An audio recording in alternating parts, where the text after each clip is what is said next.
Welcome to this Didomi webinar. I'm Romain Gauthier, co-founder and CEO of Didomi. I'll be your host today, and I'm delighted to have with me two great colleagues, Julie and Thomas. I'll let them introduce themselves in a minute.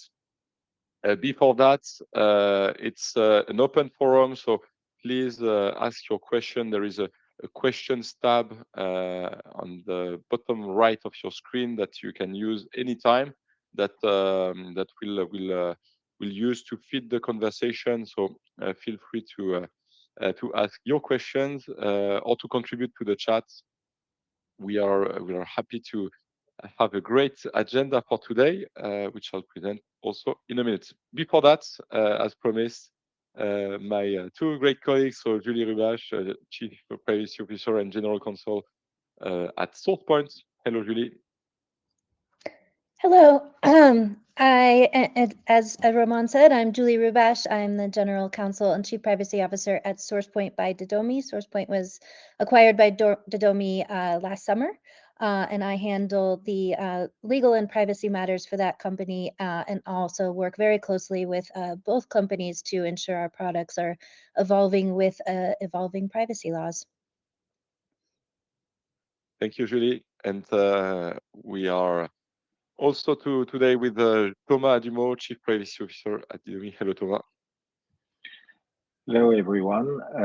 So Thomas, I've been at Didomi for 4.5 years now as the Chief Privacy Officer, and I handle all the compliance work internally, but also making sure that all meet regulations requirements.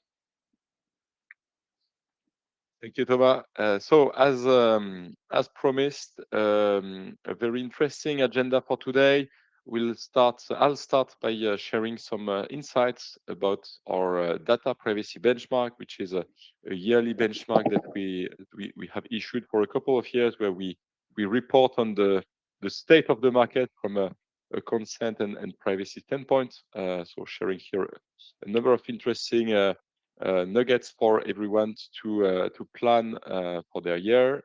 And then we'll move on to regulatory updates. We have two great professionals with a deep knowledge and insights into what's going to happen from a regulatory standpoint, both in the US, in North America, and in Europe. So that's something I think very interesting if you have global operations or just are interested in what's happening on both sides of the Atlantic. And we'll end this webinar with some outlook, so where we'll share with you what we think could be important to also think of for 26, as it's going to be a very active and busy year, as you must know for sure. So again, feel free to ask your questions, and we'll be happy also to take these at the end. There will be a Q&A section at the end as well. But don't wait. We are happy to take them as they come. I'll start with sharing some key insights, as I said, about our data privacy benchmark, starting with the first graph on the evolution of the consent rate, no trust rate, and opt-in rates globally that we are seeing at Didomi and now Sourcepoint. So being live on thousands of websites, mobile applications, connected TV applications, and so on. We record a lot of interesting insights into the behaviors of users in front of notices of consent banners. And here is the global average. So you can see a lot of relative stability over time from a global standpoint. This obviously hides a lot of very interesting details that we'll share in the next slides. So overall stability with consent rates reaching close to 80%. Obviously, at this point, it's important to understand what is consent rate, what is no trust rate, what is an opt-in rate. I think consent rate is generally what you're thinking of when you think of a consent banner.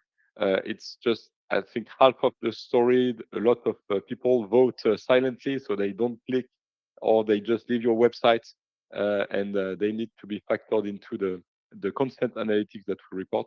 So consent rate is effectively the people who say who say yes over the people who say no, and no trust rate is are the people who don't say anything, and opt-in rate is the overall people who say yes over your overall traffic. So probably the one metric that is worth looking at when you look at these figures. So that being said, if we look at the breakdown from a geo standpoint, so focusing mostly on Europe because consent rates are mostly a metric that is valid in Europe. We'll share some data about what sort of analytics we can derive from the North American market. But in Europe, this stability translates into some nuances locally, with clearly the eastern part of Europe very like moving very differently from the western part of Europe, centered around France, Germany, the Netherlands, and Benelux, where consent rates are generally lower. So the trends are not like shifting massively, though you can see that I would say the southern part of Europe is like losing some consents year after year, uh, like probably displaying more attention from these countries to privacy as time goes. If we look at performance by device, also some interesting differences that you can see depending on the size of your screen.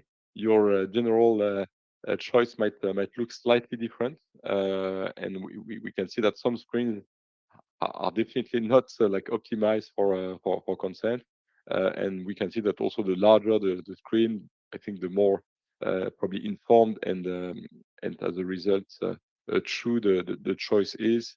That is what we can derive from these high level insights. Sharing also some figures about the technical environment. I would say here there are some environments where consent is hard to collect, hard to respect. AMP is a mobile environment that is kind of lagging behind, not very much invested these days, and so you can see that from a consent experience, it shows in the figures where the opt-in rate is fairly low, probably because it's just hard to collect a consent in this environment, to also persist it, so it results into a lot more consent fatigue. And generally, I think we can look at these figures with this idea of consent fatigue in mind. It's, I think, a big topic that is heavily discussed these days. All these figures are clearly very informative when when you envision solutions to consent fatigue. What is kind of obvious is that not all screens and environments are right for consent. And so thinking your consent experience in a cross-device manner, in a cross-environment manner is probably the good idea. A lot of that is being done by our clients. So we are starting to see very cool experience where you consent once and it applies across all environments and screens. So something that we believe is a good tool to fight consent fatigue. In a nutshell, stability for concentrates in Europe, and concentrates remaining at a fairly high level, with Western Europe probably lagging a bit behind compared to other countries, which can also be related to the enforcement there and the general activity of the data protection authorities in Western countries, where I think privacy has been more front and center than in other countries. Let's look at something that I think if you're working on a day-to-day basis on the consent experience, you'll be very interested to see the results. What are the best performing like notice formats, notice positions as well, and in general, I think it opens up a broader theme of how do you orchestrate your consent experience in the user experience in the user journey. And I think the results here are kind of very leaning heavily towards like the pop-up format or the notice format, where you can see that the adoption rate is very high, and the concentrates being like fairly low. So it opens up an interesting question: should you like change format and test other format? That's where we need to take these figures probably with a bit of caution. Some of the formats are very are not used very much by the markets, and so it's hard to deduct that these formats would perform way better if deployed extensively. So the full screen format, so like the most intrusive consent experience you can get, or the header banner, which is basically a message that you put at the top of the screen that is very hard to ignore as well. Where generally what we see is that the consent experience is consent rate is performing better. Um, in North America, so looking both at Canada and the US, we can see very similar adoption rates, and as a result, I think consent rates being fairly equivalent there as well. Um, Moving on to the options that we see to refuse consent, so to say no to a consent question on a banner. Couple of options that we examine. So in France, the very popular link, so where you have a link at the top of the notice that says continue without agreeing. Like obviously the button only, so a no button on the banner next to yes. No refusal option, which is obviously not recommended from a compliance standpoint, but still like exists on the market. Not for long, probably. The cross that was born initially in Italy, and that I think is has gained some popularity, and a combination of these refusal options. So this is just to set the stage for the figures that you see right after. I see that it's like the refusal options have not been translated, but the first one is no refusal option, link only, a button only, cross only, button plus cross, and so not surprisingly, the consent rate for the no refusal option is the maximum. That goes without saying. I think it's probably the wrong incentives for for people who adopt this option. Don't do that. It's not recommended at all. The link only, so the continue without accepting link on the top of the notice is also yielding very interesting consent rates.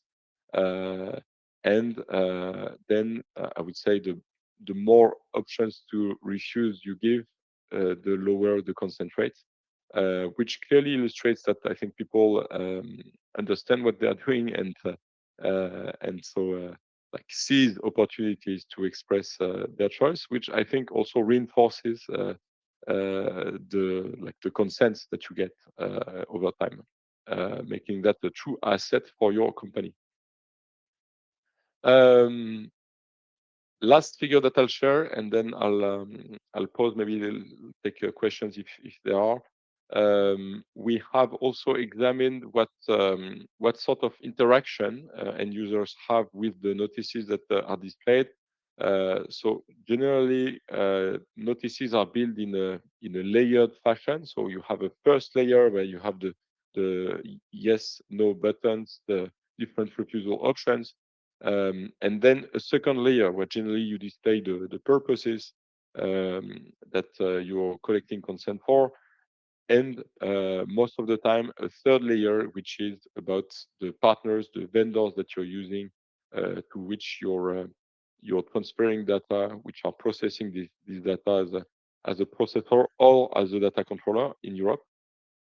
If you look at the results of so how many users are effectively navigating to the second layer, on average 5.4%. So not that many users are effectively using the options to put to like make a granular choice. Uh, 0.6% of them on average are effectively changing their choice on a purpose by purpose basis. Same result for the vendor rate. So how many people are viewing the rate and are as a result interacting with this third layer. A third of these end up on average interacting with the vendor choices. So saying no to vendors that you're using in a granular fashion. So what it tells us is that it's used by a minority that is effectively using these options on a regular basis. It's also like one aspect that you shouldn't neglect, because if it's not there, it's probably also going to be very visible to this minority of like privacy educated and privacy active users that are expecting that as part of their experience.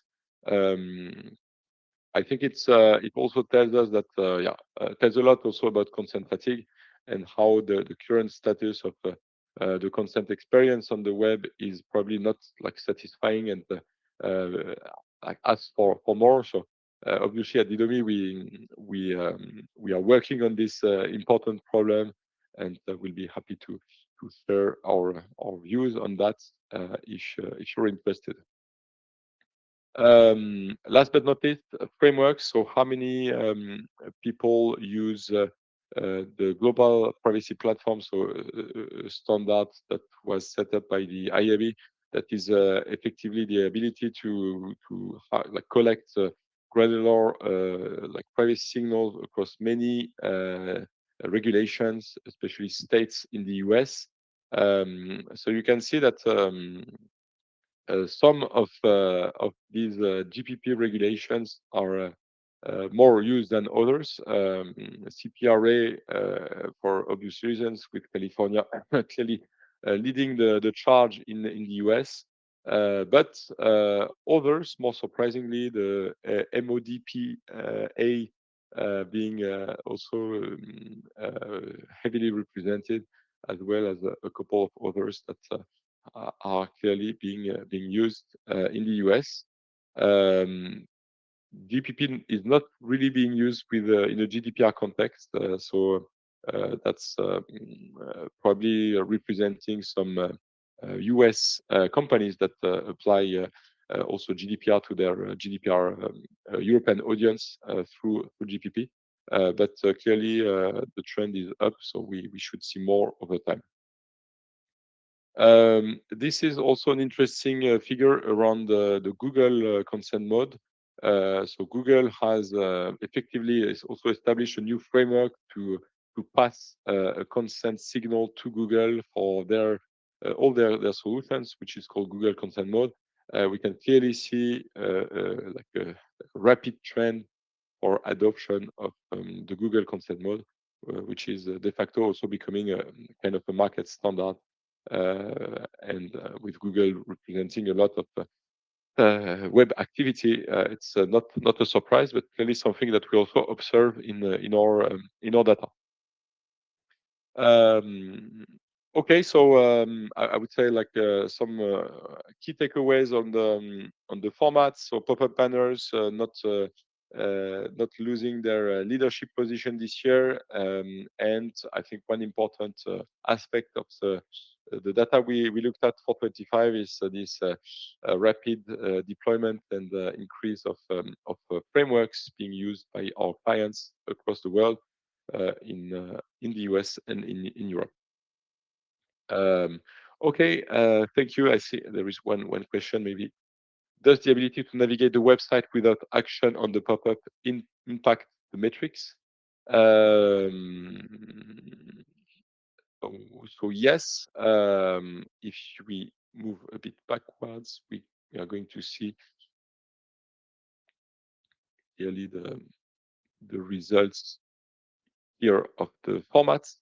So like navigating the website without action requires you to like choose and select a footer or header format. At least at Didomi, there are also others like options that are basically non-blocking, and so you can see that the content rates are similar, I would say, to what you would observe for a pop-up.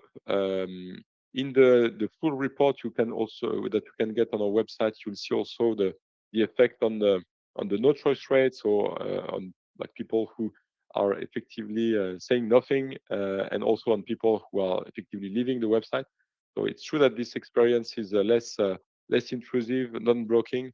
It will result naturally in less people interacting with your notice at first, which is generally what is causing problems, because on the website, usually you prefer to have your analytics running on the front and the homepage, and not starting a couple of pages down the experience, because you're losing a lot of data if that doesn't happen. So especially in Europe. But I'd say that this is something that is probably worth looking on a case by case basis. So depending on your industry, depending on like how much data you need to collect on the front and homepage, this might vary significantly for you. So this is typically something that you can test and A/B test with our solutions, testing different formats to see what works best for you. It's true that if you only think about the user experience, it seems kind of obvious that it's probably going to give your users a better experience. The truth is, like you're also going to lose some data in the process. So that's generally the arbitrage that our clients are doing for on this format. So something that yeah, we'd be also happy to discuss with you and share more experience on an industry basis as well. That is also, I think, the right angle to look at this question. Thank you for your question, Kevin. Um, an interesting one. Great. I've talked a lot. Let's move to the second part with the regulatory updates. So I think Thomas will first help us navigate through a big part of the regulatory update for this year, which is the Digital Omnibus project in Europe. There are more, but I think we'll start with this one. Thomas. Thank you, Romain. Can you hear me okay? Yeah, okay, Yes. because I got a weird warning. So I'll start talking about the Digital Omnibus package in Europe, and then I want to talk a little bit about the AI Act as well. And then Julie will provide more details on what's going on across the pond in the US and North America. So the digital omnibus, that's definitely going to be everybody's favorite topic in Europe this year and maybe the next. So far, we only have a draft, but it's already about, and it's the. We've lost you like for a brief moment, Thomas. I think your mic stopped. Yeah. I think that's your. Okay, so we lost Thomas in the middle of the digital omnibus, which is the exciting part of the update. Clearly, it's when we don't want to miss. Yeah, you're back, Thomas. Yeah, okay. Not really. I think you need to shift your mic to your computer. Still a problem? Is it working? Yeah. You're very far, like. Okay, give me a second. Maybe we can start with Julie's part and then I'll come Okay, back. let's do that. Good Yeah, idea. we can do that. Let me just flip forward. Okay, can you hear me okay? Yes. Okay. Okay, I'm going to focus on 6 themes that we've seen emerge in the US over the first quarter of 2026. These reflect both new legal requirements and how regulators and courts are interpreting and enforcing existing ones. I'll start with transparency and purpose limitation, then move to enforcement around opt-outs, the California Delete Act and drop, age verification, litigation trends, and finally, the AI regulation in the US. Okay, so the first theme, we're seeing a push toward more visible and more constrained data use. One example of this is Rhode Island's comprehensive privacy law, which took effect January 1st of this year. Most of that law is pretty consistent with other comprehensive privacy laws in the US, but one unique aspect is that it requires companies to publicly disclose the third parties to whom they sell personal data. This is not a request-based requirement like Oregon. It's an ongoing disclosure obligation, which effectively requires mandating and publishing a current and accurate record of downstream data sales. Another example of this theme is the updated CCPA regulations, which went into effect January 1st of this year. They require user-facing indicators of opt-out status and whether a global privacy control signal has been recognized. So compliance is becoming visible and testable from the user's perspective. And then finally, the California Attorney General's Office has launched surveillance pricing enforcement sweep that's grounded in the CCPA's purpose limitation principle, which is whether the use of personal data aligns with consumer expectations. And if previous enforcement, the Healthline being the main one, is any indicator, then the analysis here is going to focus on factors like the nature of the data, how clearly disclosures are made, and whether the data use would be apparent to the consumer.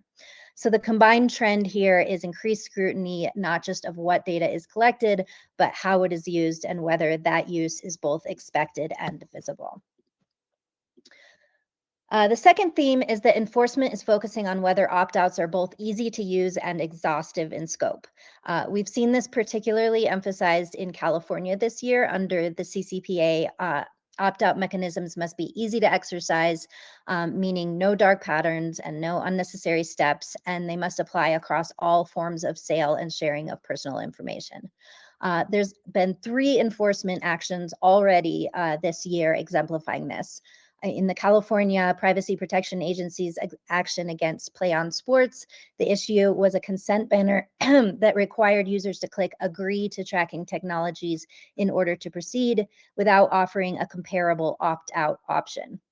The agency also found that the company failed to recognize opt-out preference signals such as the global privacy control and didn't extend opt-out requests to the tracking technologies used for targeted advertising. And then in a separate CalPrivacy action involving Ford, the issue was the design of the opt-out process. Users were required to validate their email address in order to exercise an opt-out, which introduced additional friction and made the process more burdensome than necessary. And then finally, in 2026, there was a settlement involving Disney. The California Attorney General found that opt-outs were not fully effectuated across devices and services. And as a result, users' choices were not consistently applied, meaning that personal information continued to be collected or shared despite attempts to opt out. So the takeaway across all of these cases is that opt-outs must be both easy to exercise and implemented in a way that ensures they apply fully and consistently across all relevant data collection and sharing activities. The third major development we've seen this year is California building the infrastructure for centralized large-scale deletion through the Delete Act. Drop, which is a mechanism that CalPrivacy created under the Delete Act, allows consumers to submit a single request that applies across all registered data brokers. That represents a significant shift from fragmented company-by-company deletion requests that we've seen before. At this stage, data brokers are required to register and consumers can begin submitting requests. The key date, though, is August 1st, 2026. That's when data brokers must begin processing all accumulated requests that have been submitted dating back to January 1st. The enforcement exposure is also notable. Fines can reach $200 per request per day if deletion requests are not honored. So this creates the potential for some very substantial liability for data brokers. The fourth theme is that we're seeing increasing validation of age verification and age estimation as compliance tools. In California, the injunction on the age-appropriate design code has been partially lifted, notably with respect to the age estimation aspect of the law. In the meantime, South Carolina's law, which took effect in February 2026, imposes detailed obligations tied to whether a user is a minor. It's already facing legal challenges, but at least for now, no injunctions have been granted. And then at the federal level, the FTC has clarified that companies may collect children's data for the limited purpose of age verification without parental consent, provided that strict conditions are met around use, retention, and disclosure.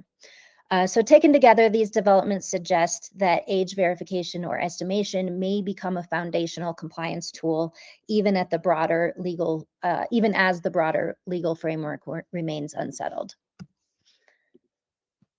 And then the fifth theme we're seeing is increasing uncertainty in privacy litigation, particularly under the VPPA and wiretapping laws. Under the VPPA, there are circuit splits both on what constitutes personally identifiable information under the law and on who qualifies as a consumer.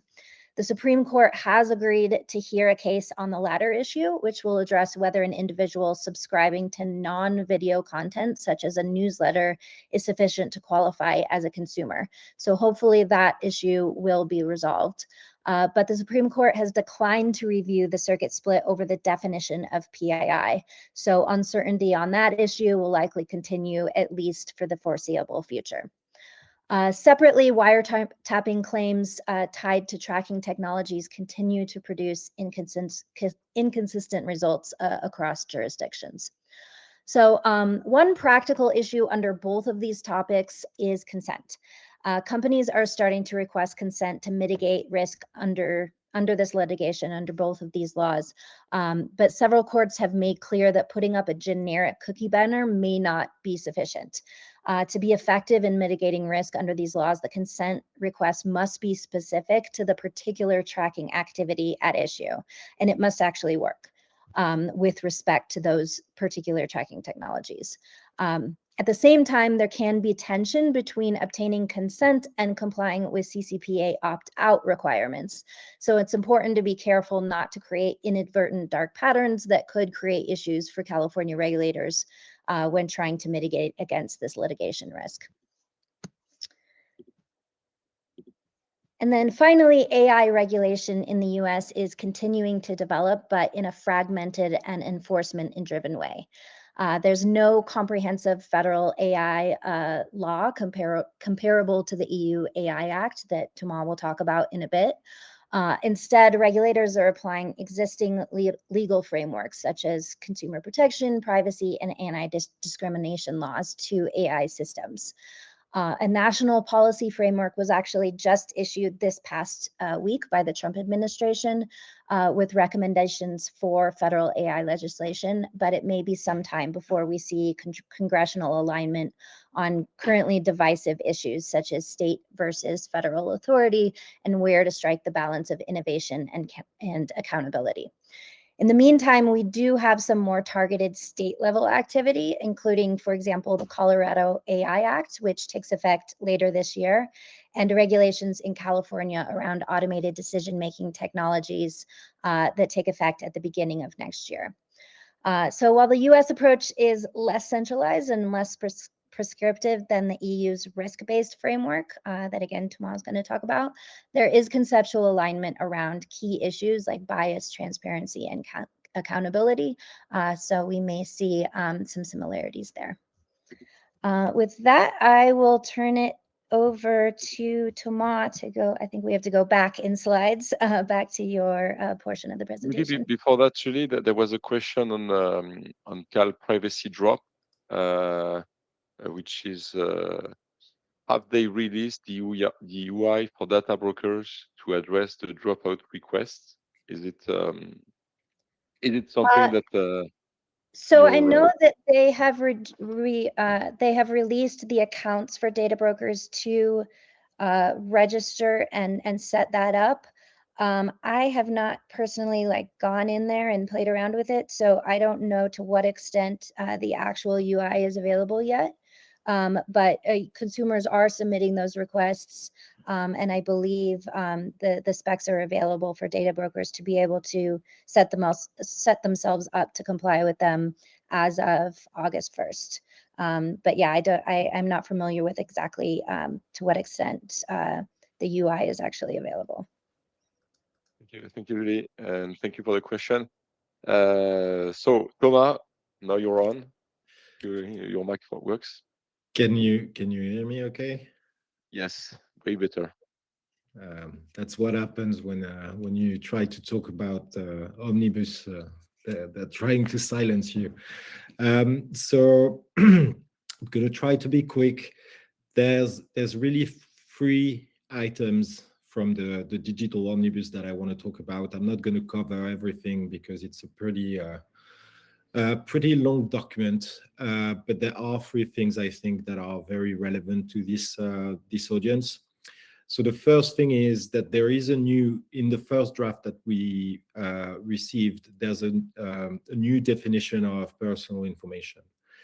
And so they're trying to introduce a more relative definition of personal information, meaning that not any information is going to be personal information. It wasn't the case before, but it goes a step further. It means it will have to be taken in, like what will have to be taken into account is who is actually processing the data. So that means that when you're only processing, I don't know, like a random ID for a specific user, you may not necessarily, under this new definition, you may not necessarily be processing personal information, despite the fact that for a very long time we thought that each time you were singling out somebody, that was personal information. With the new definition that's coming from a recent case from the Court of Justice of the European Union.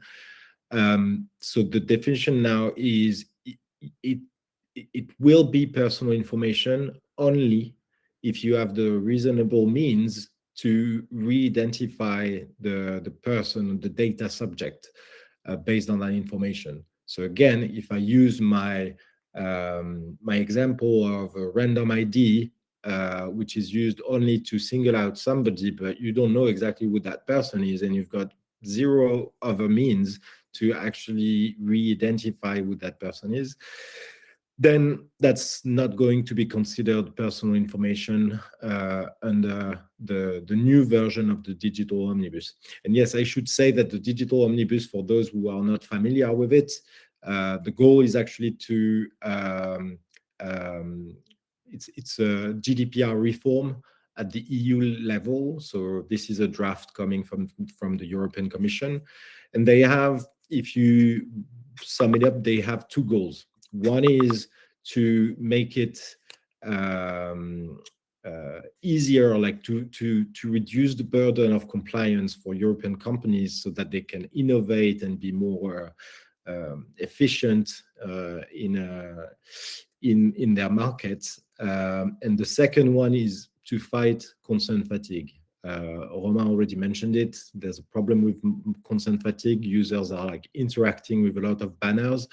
And so the European Commission is trying to fix that. And one of the ways of doing that is to exclude from GDPR some of the processing activities that we originally thought were part of the GDPR. And so in this new definition, you've got a new definition where some processing activities, and I could even take like Didomi's example, we're still working on it, but we do not have direct relationship with users. We only have like what we call a Didomi token to just make sure that, you know, this is the same user as like 2 days ago, but we don't know anything about that user. And so we could consider that we're no longer, at least from our perspective, processing personal information. We're at the very least processing pseudonymized information. But so long as we don't merge information with our customers, that could be excluded from the scope of the GDPR. So that's a very important one. And the goal here is to reduce the amount of processing activities that will be subject to GDPR. The second thing that I think is very relevant in the digital omnibus is the fact that they are merging some of the e-privacy requirements with the GDPR ones. And to make it simple, in the current state of affairs, you must obtain consent for cookies. For like, if you want to drop a tracker on a user's machine, you must obtain consent, except if it's an exempted cookie. And once you've done that, if there is a processing activity, you must obtain consent or establish a legal basis for the processing activity that is going to, so all the personal information you will access or get access to from the cookie. In the digital omnibus, what they're doing is they're saying if you use a cookie to process personal information, then you only need one legal basis. And it's the legal basis that you find in Article 6 of GDPR, meaning consent, legitimate interest. There's also like the legal obligations, but usually in the digital ecosystem, we focus on legitimate interest and consent. So that means you will be able to rely on legitimate interest to drop a cookie, which is enough, like it's never been seen before. There wasn't any such thing. They are sort of with the digital omnibus using that to merge, and that the goal here is also to reduce consent fatigue. You will have to request less consent, and maybe you can rely on other legal basis to drop a tracker on a user's machine. The third one, and I will cover some of the others as well, but no, actually, I'm going to start with that. So they're also putting so still to fight consent fatigue, they're limiting the frequency, so what we will end up calling consent capping, to 6 months. That's actually one of the recommendations from the CNIL. Apparently, they will make it like applicable at the European level. But the idea is once you've asked the user for like to make a choice as to whether they refuse, they accept, they deny, or they agree to cookies being dropped on their machine, once you've done that, whatever choice they've made, you will not ask again before 6 months. And so that raises like many questions, like if there's a new vendor that you want to rely on in this period of 6 months, are you allowed to ask again? This is not like super clear in the current draft. But still, the idea is you will ask for consent less and less, since it will be twice a year max. And then there's a list of exemptions. I'm not going to cover them all. They're not like super useful, to be honest, but they're reusing some of the case law that we've seen in Europe, and also coming from like recommendations from some of the data protection authorities, the ICO, for instance. They're actually like, I think, copying and pasting what the ICO is currently doing in the UK. And for example, there's not a lot of good news there, but still, like if you want to do like some analytics, for example, with limited data, that can be super useful, and that will be exempted from consent or any other legal basis. You don't need to ask for anything, but you must inform users that there will be some analytics performed. But that's very, very limited analytics. And the last thing that I really want you to walk away thinking about is the consent. So the European Commission is actually coming with what I would qualify as a very old-fashioned idea, which is that you could, and that's a very efficient way to fight consent fatigue. You can ask just once at the browser level for the user to make a choice, and whether they accept or they deny consent, this will apply everywhere across the web. This is very efficient because websites owners will not be able to request for consent once again. But it raises like many questions. Obviously, activists in Europe are like very happy about this one. On the other end, industry players are very much against it. What ends up really creating some friction is that the European Commission is so aware of the fact that it could have like a huge impact, because we've seen what ATT has done so far. 80% of users are saying no on Apple devices when there is a request like this. But so they are so much aware of it that they are exempting media service providers, so basically the press, and they're doing so because they want to save democracy, which is always a good thing. I think everyone is always in favor of democracy, but when you do that for one of like for the media service providers, why are you letting the others take the hit? So that's something that will take a lot of time to debate. I'm conscious of time, so I'm going to be quicker. At this point in time, so we've had the first draft on the 19th of November. There was a period of consultation during which, so that ended this month on the 13th. And Didomi actually provided its feedback, especially on the last part that I mentioned. And so we don't know yet when there will be a version or like an agreement between the European Council, the European Parliament, and the European Commission. But what we know, based on like conversations as well that we've had with representatives from the European Commission, this text is being fast-tracked. So the goal is to make sure that in 2026 it's adopted. There's probably going to be a bit of time and a bit of what we end up like calling a grace period. But what we know is that they really want to move fast. So we'll keep everybody updated, but that's definitely something that will impact 2026. Maybe there's a few questions I see in the chat. Yeah, there is some interesting activity in the chat. One question from Mateus around would browsers be obliged to prompt that on installation on regular basis every 6 months? How? So that's TBD. So in the text, what they're basically saying is industry players, and they are not really saying who they are, will have to work with a standardization body and then come to an agreement as to how this should work. And they must do this 2 years after the omnibus adoption.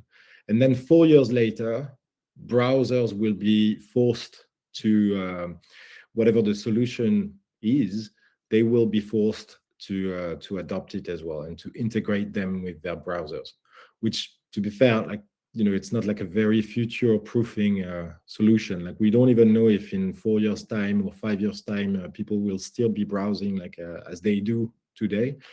But at least that's what's going on. Is there any other question? There was also one question around how consent fatigue is also linked to the ability to like store cookies as a CMP, so to make the consent signal persistent over time, which is effectively driving like CMPs to show banners more frequently. If you can't rely on the consent status because it's no longer there, the cookie which stored the consent status has been deleted, then you're forced to prompt and to interrupt the user again, and it's a big problem in Safari. For instance, the cookies are cleared very frequently, no longer than 7 days. So you're forced to recollect consent every 7 days, effectively driving a lot of consent fatigue in such environments. So it's one of the aspects of the contribution we send to the EU Commission to also like show that consent fatigue is a complex problem. It's not just companies wanting to interrupt their users to force consent. Generally, that's not what is happening, especially in Europe. It's more like a lot of technical constraints that have not been like taken into consideration when establishing the regulation. So, digital omnibus, in a way, might be an opportunity to fix that as well. So that's at least our stance at Didomi. We think content fatigue is a real problem that is worth fighting for, but in the right way. Putting consent at the browser level is not the best possible idea. It has been tested many times in internet history, has always failed, and so we don't think that's the way to go on our side.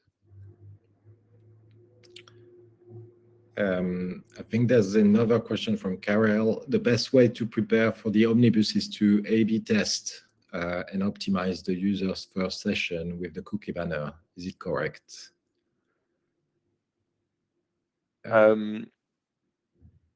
So you're probably referring to what I said about the banner format to figure out what works for you best.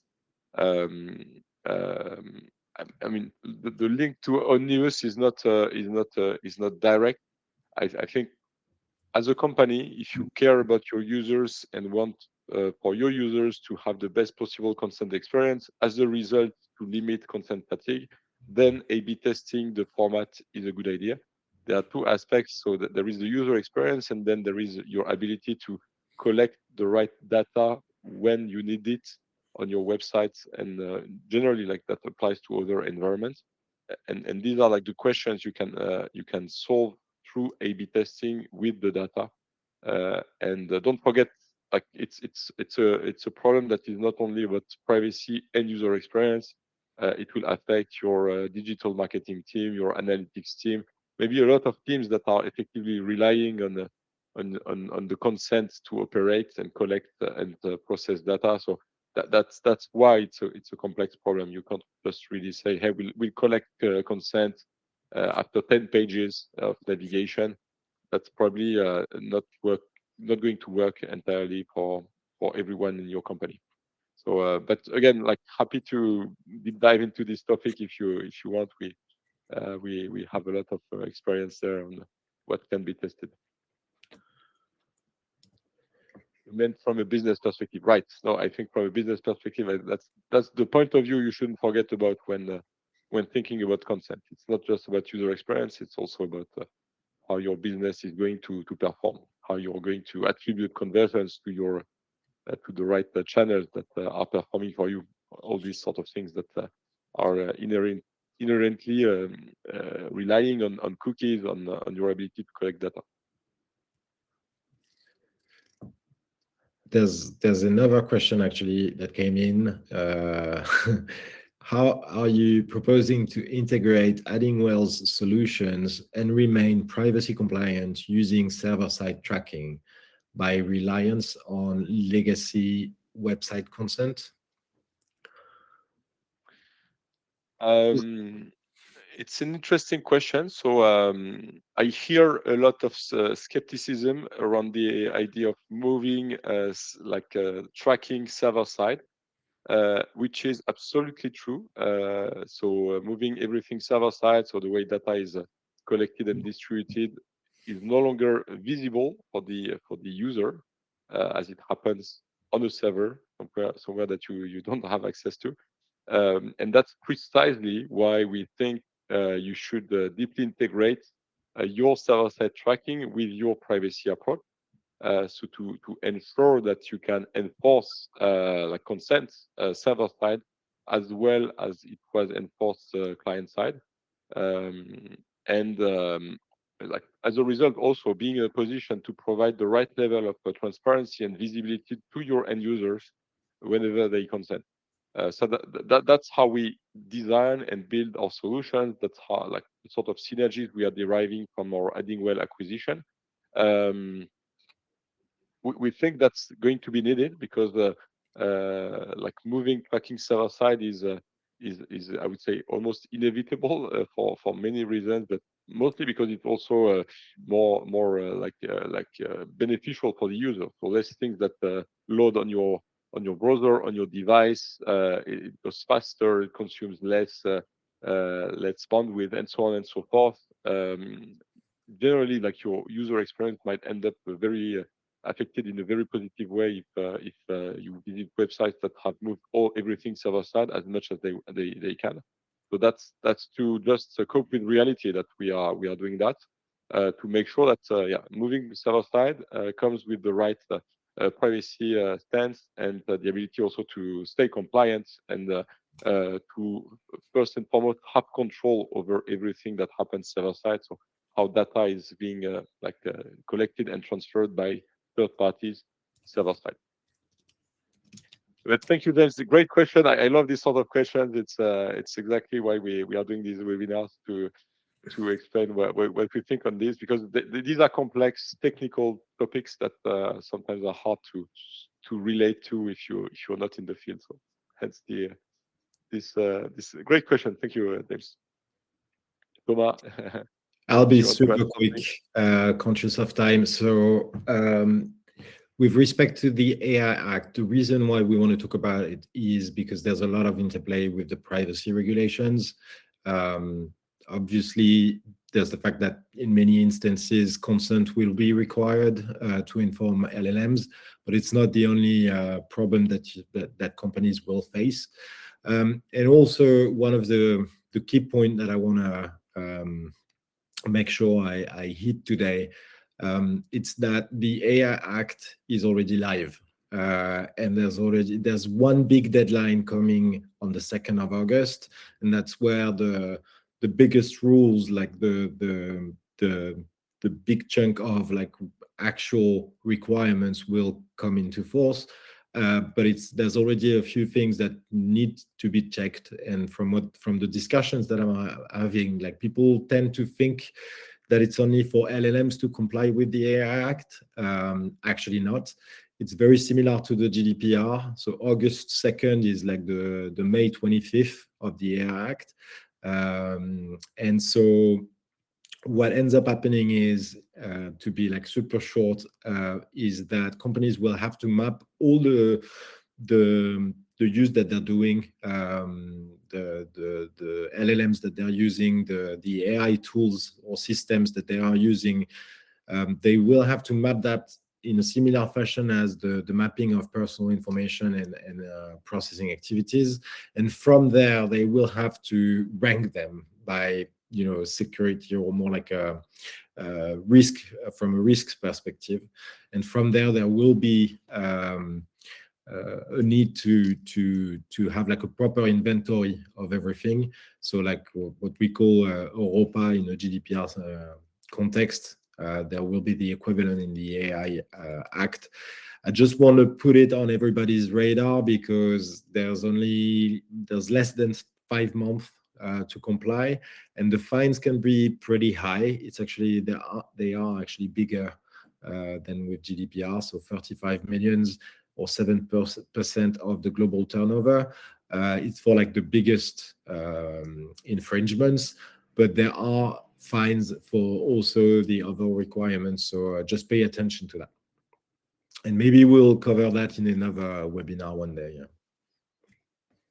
I think that's a great idea. So we've had a lot of questions, and thank you for that. We had a lot of other topics to discuss. We'll save that for next time.